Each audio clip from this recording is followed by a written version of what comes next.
Hello, fellow fragrance lovers, and welcome back to my channel. Thank you so much for taking the time to watch. And of course, if you haven't subscribed already, please, please, please subscribe to my channel and make sure that you click the notification bell, and that way you will be alerted every time I post a new video.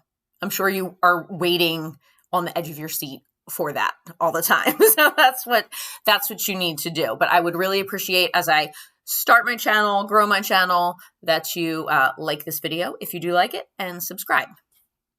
So now that that is out of the way, I wanted to make a video today just to explain my reasoning for my love affair with fragrance, if you could call it that. I know that sounds strange, my love affair with fragrance, but it really is a love affair. And I've noticed that since I started this channel, a lot of people, even people very close to me, family and friends, have asked about my fragrance love and said that they had no idea that I had this hobby and that I had so many perfumes. Actually, many people have commented like, wow, I had no idea you had that many perfumes. So I just wanted to get into the reasoning behind it and my history with fragrance and that whole journey. Okay, so pull up a chair, get a snack, and I'm going to get started. So when I was really, really little, I guess my first experience with fragrance was probably because my mom was an AVON lady, and actually years later I became an AVON lady myself. I had to stop because I actually just spent more money than I made because I bought everything. So yeah, that I had to stop with that. But I do actually love AVON products. And so my mom had all the samples and testers and things that you got when you were an AVON lady. And she had like a coffret of all of the perfumes so that, you know, when you went around to people's houses to do your little AVON spiel, you had the perfumes for them to test, which actually was pretty genius. That was pretty innovative. That was good thinking on AVON's part because, again, you know, a lot of people don't want to blind buy. So she just went around with this little case, and I just dug into that all the time. I don't even know if she knew that I was digging into it, but I was. And back then it was, I think it was, you know, Topaz and Timeless and Sweet Honesty, all of those classic AVON fragrances that are so nostalgic to me. And I just really enjoyed the different smells. I mean, it was plain and simple. I just liked smelling things. And then as I got a little bit older, there were, I think AVON actually had children's perfume or perfumes that were designed for younger customers. So pretty sure I had a couple of those. And then there was the Tinkerbell perfume. And I don't know if does anyone remember Tinkerbell cosmetics? I loved Tinkerbell. And even when I was into high school in the 90s, they still were making Tinkerbell cosmetics. And I used the face powder and everything, but Tinkerbell had a perfume and it was a very cheap smelling perfume. It was not on the level of Tom Ford or anything like that. It was a very synthetic. I would love to smell it again just to see but I can kind of picture what it smells like. But I don't know. If anyone remembers Tinkerbell perfume and what it smelled like, comment, because I'm very curious. But anyway, I just love those perfumes. And as I got into, I guess, late elementary school, maybe I was about 10, and I got obsessed with Yves Rocher, which at the time was on QVC. And they had this perfume called Venice. And it was like a cult hit. I don't know why they ever got rid of it, but it smelled really good. So they had a few perfumes that I really, really liked. But I tended to gravitate, even when I was 10 years old, I was gravitating toward the really deep, more oriental, spicy fragrances. So they had Venice. They had one called Ispahan, which was very deep. Again, if anyone remembers these Yves Rocher fragrances, drop me a comment because I would love to chat with someone about that.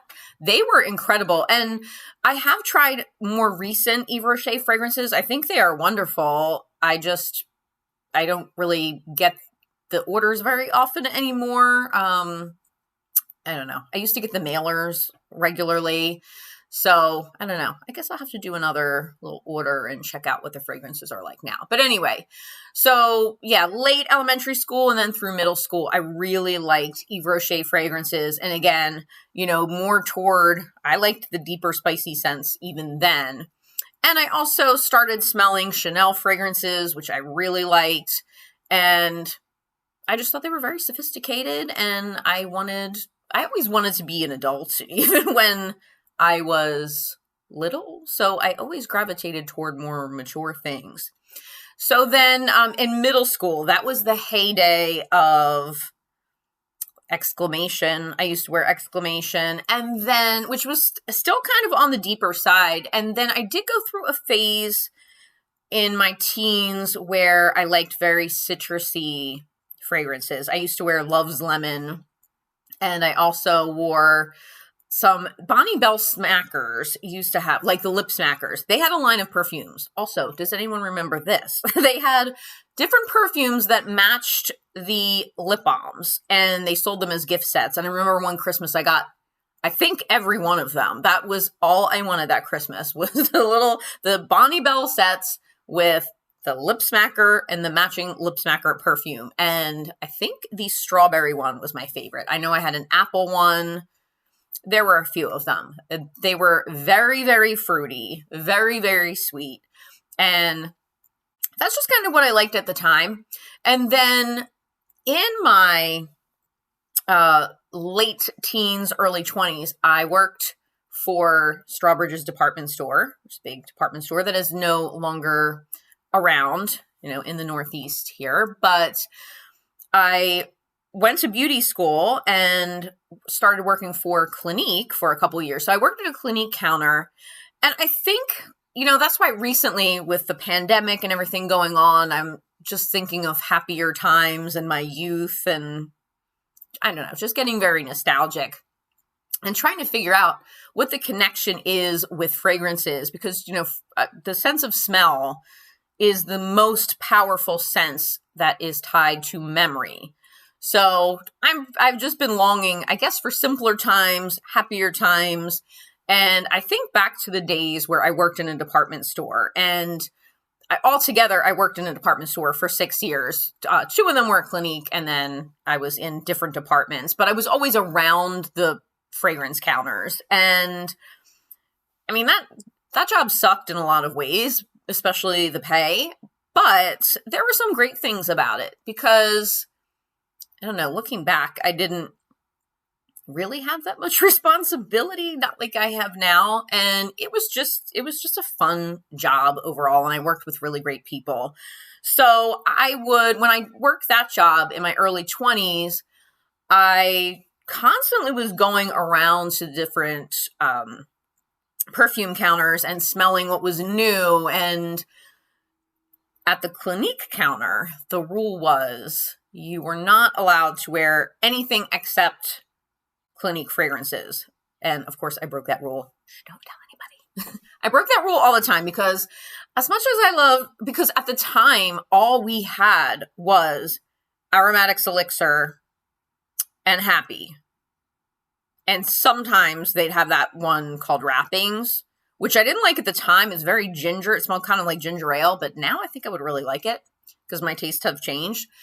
But I wore Happy almost every single day, but sometimes I felt rebellious and I went for the other perfumes. So I would just go around to the different bays and try everybody's fragrances. And it's funny because I really didn't have to buy fragrances during that phase in my life because my friends always hooked me up with a lot of samples. So they always lasted me for a really long time. So I wore Miracle by Lancôme at that time. What else did I wear? The Clinique fragrances for sure. And then my other signature scent, which now I think back and I wonder why I liked it so much because it's not my style at all. But it was called Tommy Freedom from Tommy Hilfiger. Does anyone remember that one? It was very, very citrusy. I think it was kind of grapefruity. I'll have to look it up, but it was very citrusy. So I completely abandoned the whole spicy vibe for a little while and stuck to more citrusy scents.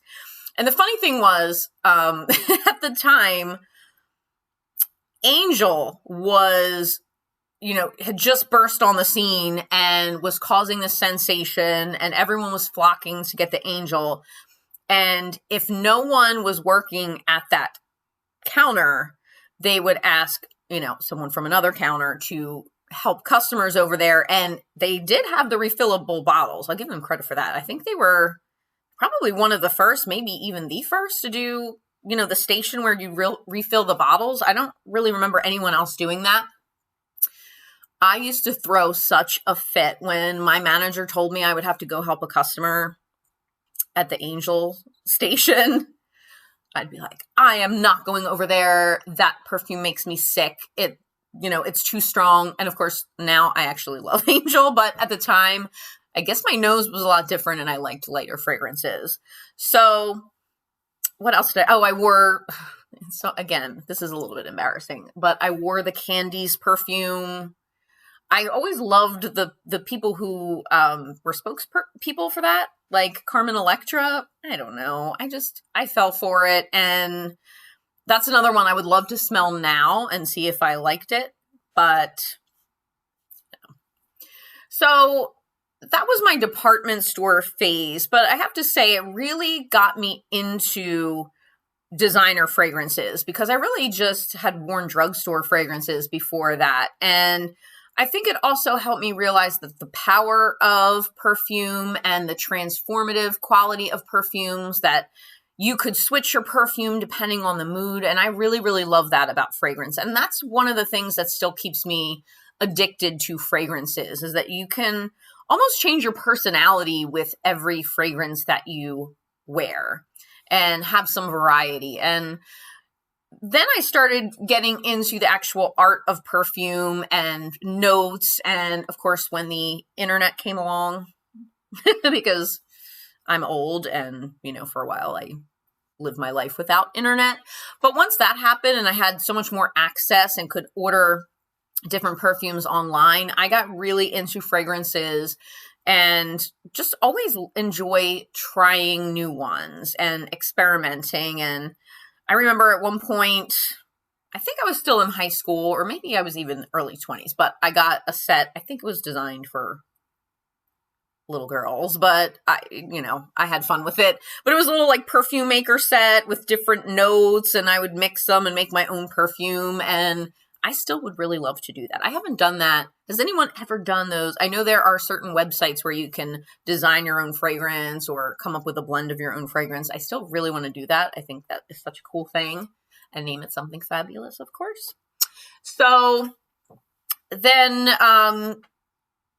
I left the beauty industry and started teaching. That's what I do now.